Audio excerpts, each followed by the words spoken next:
అందరికీ నమస్కారం. భాషామృతం తరగతికి స్వాగతం. ఈరోజు వీడియోలో మనం 7వ తరగతిలోని శ్రీలు పొంగిన జీవగడ్డ అనే పాఠం గురించి తెలుసుకుందాం. ముందుగా చదవండి, ఆలోచించండి అనే అంశం కింద ఉన్నటువంటి ఈ గేయాన్ని ఒకసారి చదువుదాం.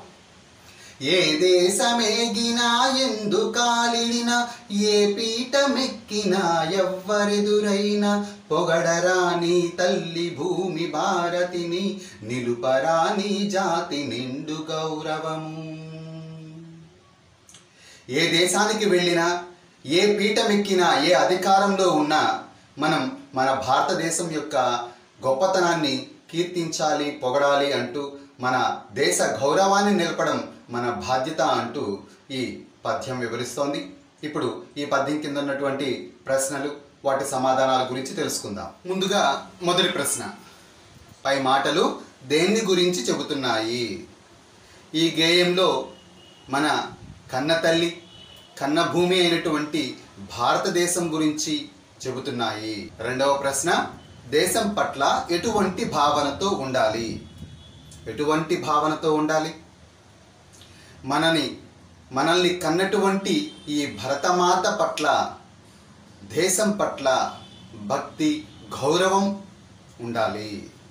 భక్తి, గౌరవ భావనలు మనలో ఈ భారతదేశం మీద ఉండాలి. మూడవ ప్రశ్న, జాతి గౌరవం నిలపడం అంటే మీరేమనుకుంటున్నారు? జాతి గౌరవాన్ని నిలపడం అంటే మనం ఏ జాతి ప్రజలమో ఆ జాతి యొక్క సంస్కృతి సాంప్రదాయాలను గౌరవించాలి. ఆ జనుల ప్రాచీన గౌరవాన్ని కీర్తించాలి. ఆ జాతి వారసులుగా ఆ జాతి గొప్పతనాన్ని కాపాడాల్సినటువంటి బాధ్యత మనది. ఈ పాఠాన్ని రచించినటువంటి కవి రాయప్రోలు సుబ్బారావు గారు. ఈయన 1892 మార్చి 13వ తేదీన జన్మించారు. 1984 జూన్ 30వ తారీఖున పరమపదించడం అనేది జరిగింది. రాయప్రోలు సుబ్బారావు గారు గుంటూరు జిల్లాలోని బాపట్ల తాలూకా గార్లపాడు అనేటువంటి గ్రామంలో రాయప్రోలు సుబ్బారావు గారు జన్మించారు. తృణకంకణం, కష్టకమల, స్నేహలత, స్వప్నకుమార మొదలైనటువంటి కావ్యాలు భావకవిత్వంలో ప్రసిద్ధి పొందినవి. ఆంధ్రావని, జడకుచ్చులు, వనమాల అనేటువంటి ప్రసిద్ధ ఖండకావ్యాలను రచించారు. ఇంకా రమ్యాలోకం, మాధురి దర్శనం వంటి పద్య రూపంలో ఉన్నటువంటి లక్షణ గ్రంథాలను రచించారు రాయప్రోలు సుబ్బారావు గారు.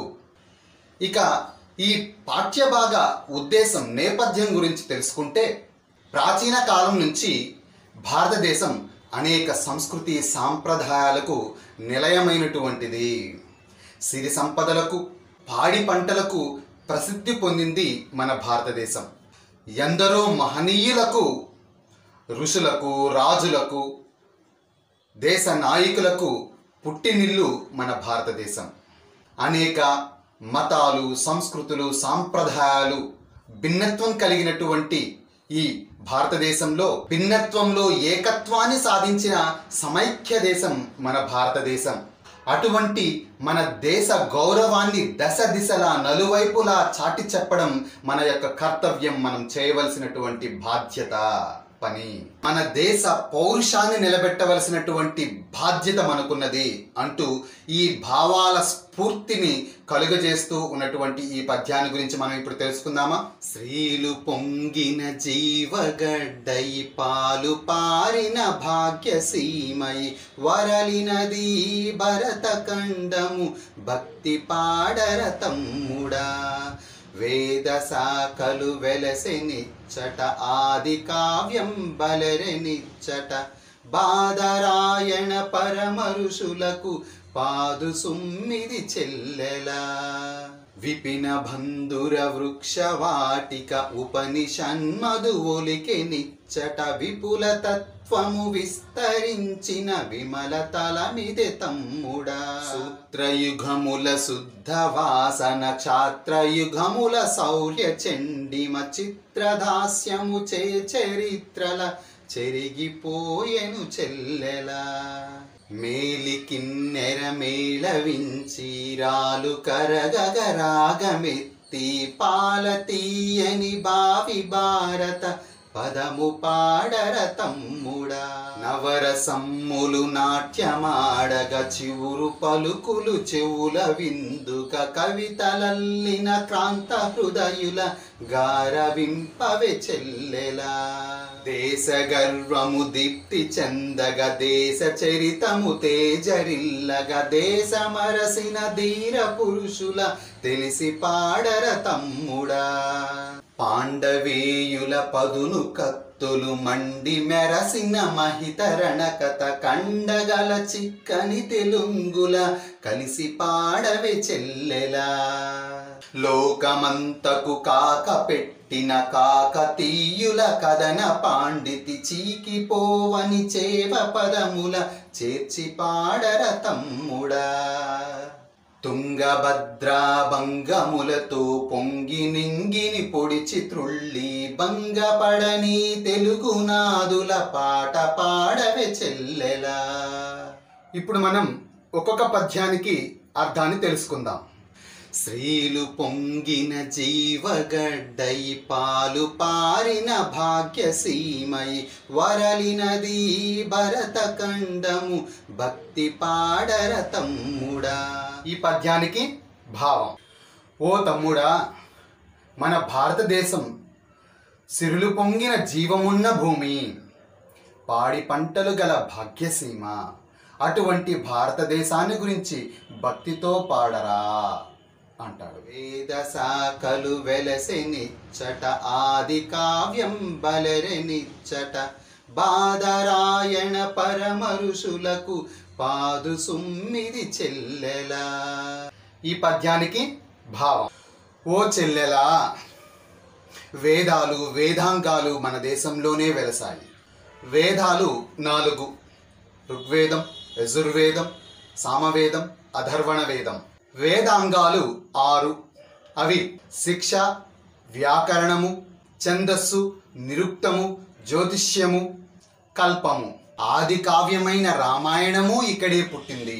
మహాభారతము, భాగవతము వంటి కావ్యాలు రచించినటువంటి వేదవ్యాసుడు వంటి మునులు కన్న పుణ్యభూమి మన భారతదేశం. విపిన బంధుర వృక్షవాటిక ఉపనిషన్మధు ఒలికె నిచ్చట విపుల తత్వము విస్తరించిన విమల తలమిదే తమ్ముడా. ఈ పద్యానికి భావం. ఈ దేశంలో దట్టమైన చెట్లతో కూడిన విస్తారమైనటువంటి అరణ్యాలు ఉన్నాయి. మధురమైన భావసారంగల ఉపనిషత్తులు ఇక్కడే పుట్టాయి.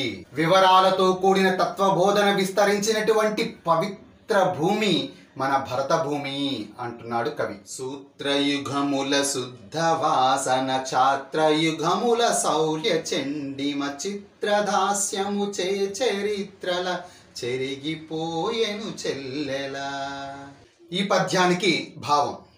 అపస్తంభుడు, అశ్వలాయనుడు మొదలైనటువంటి వారు నీతి ధర్మ బోధకములైన సూత్రములు చెప్పిన నాటి కాలపు గొప్పతనాన్ని, ప్రచండ పరాక్రమమున్న రాజుల కాలం నాటి చరిత్రను, గొప్పతనాన్ని, పరాక్రమ చరిత్రలన్నీ పరదేశీయుల బానిస బతుకుల కింద చెరిగిపోయాయి, అంతరించిపోయాయి అని బాధపడుతున్నాడు కవి. అపస్తంభుడు గృహ్య సూత్రములు రాశాడు. అశ్వలాయనుడు ఋగ్వేద సంబంధమైన శ్రోత సూత్రములు రచించారు. వీటిని సూత్ర గ్రంథాలు అనేసి అంటారు. మేలికిన్నెర మేళవించి రాలు కరగగరాగమెత్తి పాల తీయని బావి భారత పదము పాడర తమ్ముడా. ఈ పద్యానికి భావం. కిన్నెర వాద్యాన్ని మీటుతూ రాళ్ళు కూడా కరిగించగల రాగంతో మధురంగా బిగ్గరగా గొంతెత్తి భావి భారత భాగ్యాన్ని గురించి పాట పాడుకోవాలి ఓ తమ్ముడా అంటున్నాడు కవి. నవరసమ్ములు నాట్యమాడగ చివురు పలుకులు చెవుల విందుక కవితలల్లిన క్రాంత హృదయుల గారవింపవే చెల్లెలా. ఈ పద్యానికి భావం: నవరసాలతో నిండిన తేట తెలుగు మాటలతో చివురు పలుకులతో చెవులకింపుగా కవిత్వాన్ని చెప్పిన ప్రగతిశీల కవులను మనం గౌరవించాలి అంటున్నాడు. దేశ గర్వము దీప్తి చెందగ దేశ చరితము తేజరిల్లగ దేశమరసిన ధీర పురుషుల తెలిసి పాడర తమ్ముడా. ఈ పద్యానికి భావం: దేశాభిమానం దేశ గౌరవం ప్రకాశించేటట్లుగా దేశ చరిత్ర విస్తరించేటట్లుగా దేశాన్ని కాపాడిన వీర పురుషుల గురించి తెలుసుకుని కీర్తించాలి, గానం చేయాలి అంటాడు కవి. పాండవేయుల పదును కత్తులు మండి మెరసిన మహితరణ కథ కండగల చిక్కని తెలుంగుల కలిసి పాడవే చెల్లెలా. ఈ పద్యానికి భావం: పాండవుల కత్తుల పదునుతో తళతళలాడినటువంటి ఆ కురుక్షేత్ర యుద్ధాన్ని గురించి చక్కని చిక్కని తెలుగు పదాలతో అందరూ కలిసి పాడుకోవాలి అంటున్నాడు కవి. లోకమంతకు కాక పెట్టిన కాకతీయుల కథన పాండితి చీకిపోవని చేవ పదముల చేర్చి పాడర తమ్ముడా. ఈ పద్యానికి భావం: ప్రపంచాన్ని వేడెక్కించిన కాకతీయ రాజుల యుద్ధ నైపుణ్యాన్ని గురించి చేవ కలిగినటువంటి చక్కని చిక్కని తెలుగు పదాలతో కలకాలం నిలిచేలా పాడుకోవాలి అంటున్నాడు.